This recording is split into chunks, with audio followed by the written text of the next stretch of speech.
جبوی سیستمکی درست، جبوی جواککی راست، جبوی وک هبیا کرده نافری جواکه دا وین و تکوشینه بدنه مشاندنه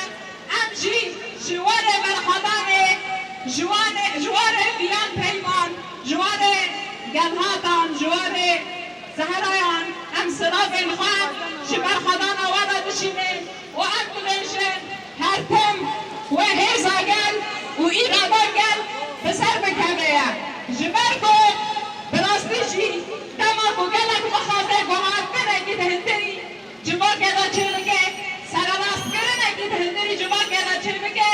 حفظا گل و راستی گل ووه سر کفتنه آما بگه و ده شخص جینا امینی دا او جروس ما یکمی تهندری روچلاتی کردستان دا دست بگه و ده محبوب ده تباهی قادان جه تباهی باشار روچلات و ایرانه بشتاری نبابه سرهزانه و برخدانی بود و ایرو آلا سرکفتنه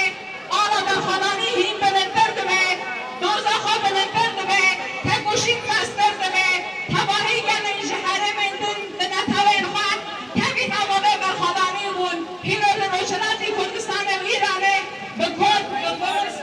به ارمن به تباهی به عرب به تباهی نتوین گروه برای جیان دکن بشتاری نبابه شورشه بود جبرگو وک معانی زمان 100 ساله 22 کمی 100 ساله آزادی شنه 100 ساله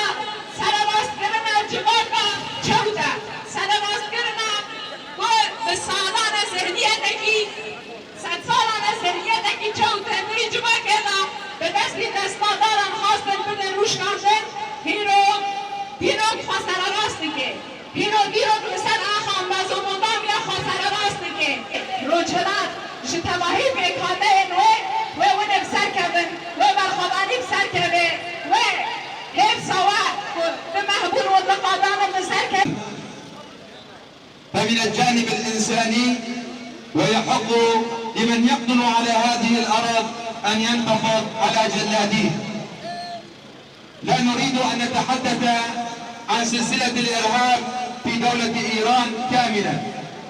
إنما سنسرد سريعا آخر المجريات التي حدثت. فبعد الانتخابات الرئاسية لإيران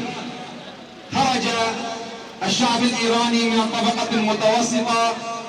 ليبحث عن أصواته أين ذهبت ولمن أعطيت هذه الأصوات. فكانت ما كانت نتائج الانتخابات رغم المعارضة الشديدة من الشعب الإيراني تلاها القمع والسجن والقتل لكافة من نطق بالحرية والعدل والمساواة. فقامت الحكومة الإيرانية بفرض رقابة على شبكات التواصل الاجتماعي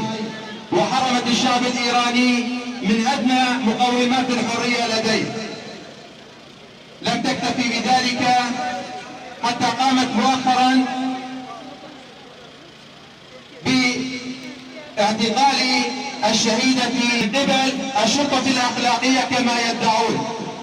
فقاموا بالنهاية بقتلها متذرعين بذرائع الشريعة الإسلامية. وهنا نؤكد للعالم جميعا أن الشريعة الإسلامية والإنسانية بريئة من هذا التصرف. لم تدعو أي من شرائع الأرض إلى قتل الإنسان، بل دعت إلى حماية الإنسان وفكر الإنسان وحرية الإنسان. فانتفض عامة الشعب الإيراني بعد أن أن تأكدوا تماما بأن الدولة الإيرانية بعد أن ساندوها بأنها تنفق المليارات للحروب الخارجية مما أثر على الوضع الاقتصادي داخل إيران.